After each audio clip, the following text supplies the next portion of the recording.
What's up, you guys? Hope you guys are doing well. So today we're going to talk about why people get really emotional when they trade and how to fix that. So the first one is overchecking the charts. So we can see this handsome young man right here overchecking the charts right here, and that's the common scenario for 90% of people who don't know how to trade off notifications.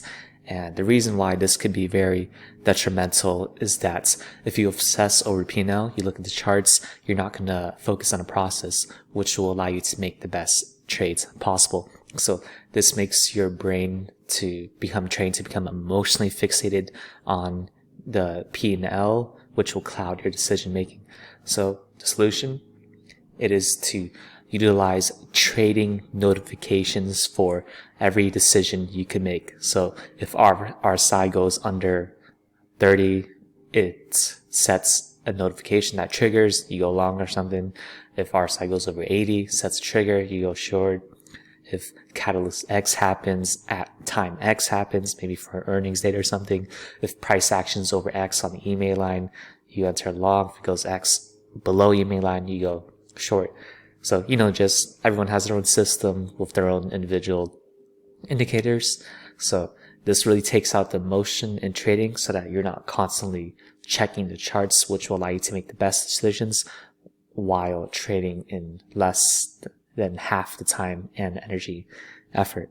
So another thing you could do is that you can have go-to work devices in which you can trade, and you can have separate devices in which you can use for your everyday common communication, playing, etc. So by separating work from play and not just jumbling in on them together and checking on it daily, you're able to really have that professional mindset to make the best decisions possible. All right, so the second reason why a lot of people get emotional while trading is that they don't really know who they are as a trader, as shown by this confused young woman right here. So if you don't know who you are as a trader, you won't be able to adapt well to the ever-changing market conditions. So figure out a way in which you can express yourself, your best version as a trader. So maybe someone could be a slower thinking swinger, someone could be a faster processing scalper who's in and out quickly, someone could be a very meticulous investor who only picks a couple investments per month or even year, and how you can express that in a very choppy market, in a very trending market, in a horizontal market stagnating, in a bullish, bearish, etc. For example, it may be more advantageous for a swinger to let their swings run in a trending market, while they may need to take profit or have tighter stop losses in more volatile, choppy market. Same thing for a scalper. Maybe they love those volatile, choppy markets, but they may tend to need to be more patient in a more market that is trending in an opposite direction, which they were thinking. All right, so the solution to not knowing your specific tailored system in which it'll cause you to be emotional is to really write down and review your system daily, to really integrate who you are as a trader and to reinforce that into your mind, so that you know which opportunities to get into and which opportunities to not get into. So know all the variables in your trading, such as the times you perform the best, the times you perform the worst. So try to track your trades in a journal.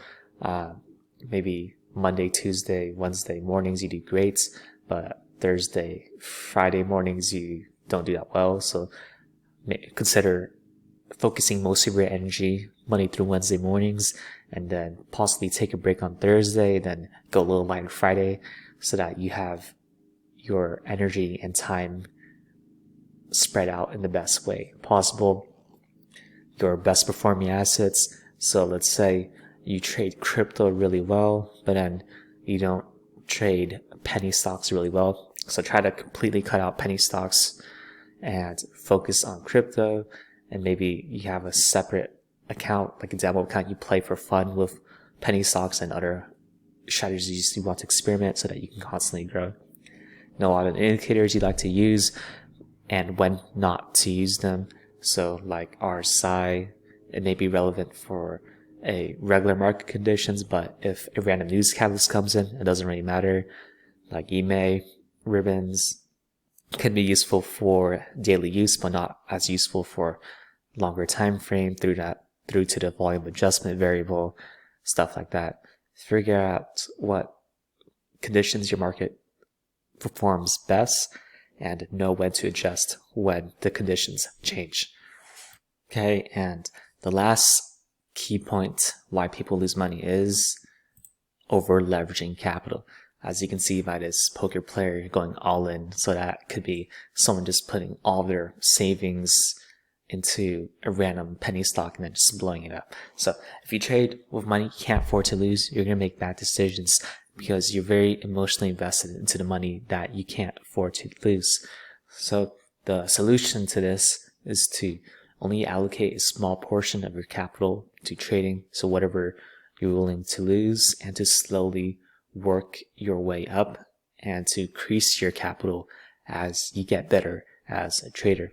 So other factors include knowing your risk to reward ratio, preferably 1 to 2, or I actually prefer 1 to 3 more, knowing when you're going to get in, knowing when you're to get out, your stop losses, take profits, scaling in and out, even before the trade. So that means mapping out your resistances, supports, etc. And another key factor is to have multiple income streams outside of trading, along with an emergency fund of maybe 3 to 6 months, just in case you blow up your account or something, as anything can happen. So don't make trading your own capital your only income source. So even if you're good at trading, you can do prop trading where you work for an online or in-person firm, trade other people's money, and that's when you're really good, but maybe you're underfunded for some reason. So don't trade with money you can't afford to lose, because when you trade with money you can afford to lose, you'll be ice cold. You'll make the best decisions possible without being too emotionally invested into your trading.